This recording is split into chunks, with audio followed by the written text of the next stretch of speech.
You can lose your tooth from dental trauma if it's not addressed immediately. Let's dig deeper into that. Today, I'm passionate about showing you how the smallest decision in seconds can change the fate of a tooth, a smile, and sometimes an entire life. Today's episode is inspired by something I almost see weekly. A child falls, a tooth is knocked out, a weekend warrior gets hit in the mouth, teenager takes an elbow in the basketball court, and the family has no idea what to do. But here's the truth. There's a science-proven step-by-step protocol that can literally save a tooth if you act on it within 60 minutes. Most people don't know it, and that's why so many teeth that could have survived or don't. Why does dental trauma matter? Dental trauma is far more common than people think, especially in kids and athletes. But the real story isn't just the accident itself, it's what happens in the first hour. Just like stroke or heart attack, medicine, dentistry has a golden window where the biology of the tooth, the ligament, and the bone is still salvageable. Part 1. The science of a knocked out tooth avulsion. So when a tooth gets knocked out,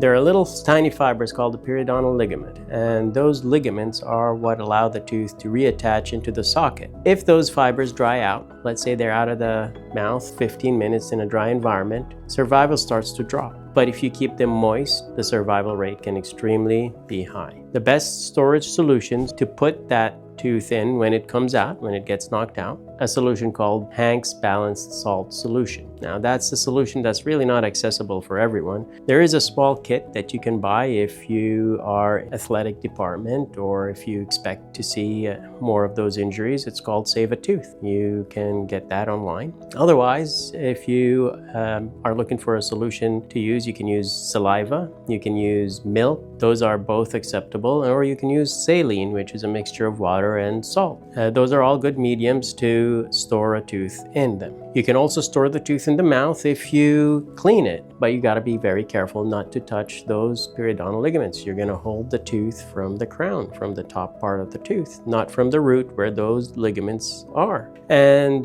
never dry the tissue, and don't use tap water to clean it. You've got other solutions to clean it, like the milk or the saline or the saliva that we talked about. Of course, you and most people don't know that. And that's why this video may literally save someone's tooth and smile. So what other kinds of dental trauma can you face? There's intrusions, luxations, fractures. Trauma isn't always a knocked out tooth.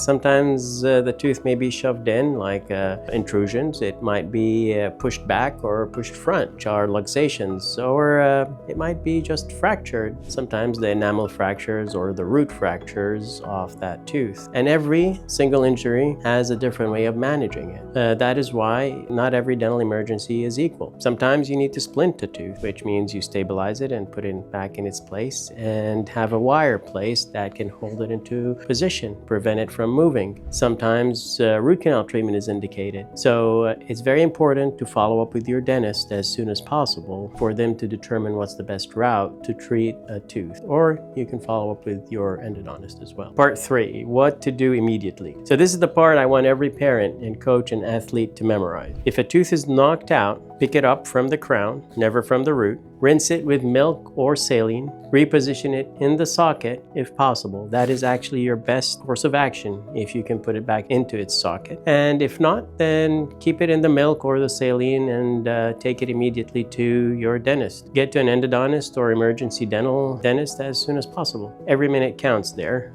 for the survival of that tooth. All right, this is part 4, what the dentist does. At the dental office, the dentist stabilizes the tooth with a flexible splint. They evaluate the nerve, and in many cases they perform root canal treatment in a future visit. That's to prevent the infection. But here's the fascinating part. In young teeth, even after injury, the nerve can sometimes heal on its own. Stem cells, blood flow, and the stage of the root development all influence healing. This is why trauma dentistry is one of the most biologically interesting and rewarding areas of our profession. So next time dental trauma happens, whether it's your child or on a scooter or a teammate on the field, or even random accident, you now know the science behind saving a tooth. If you found this helpful, share it with someone who you care about, because the knowledge you spread today may save someone's smile tomorrow. Thank you for joining me on Beyond the Smile with Dr. Jowney. If you want more deep dives into similar oral health pertaining topics, like and subscribe and check this video out. I'll see you again in our next episode.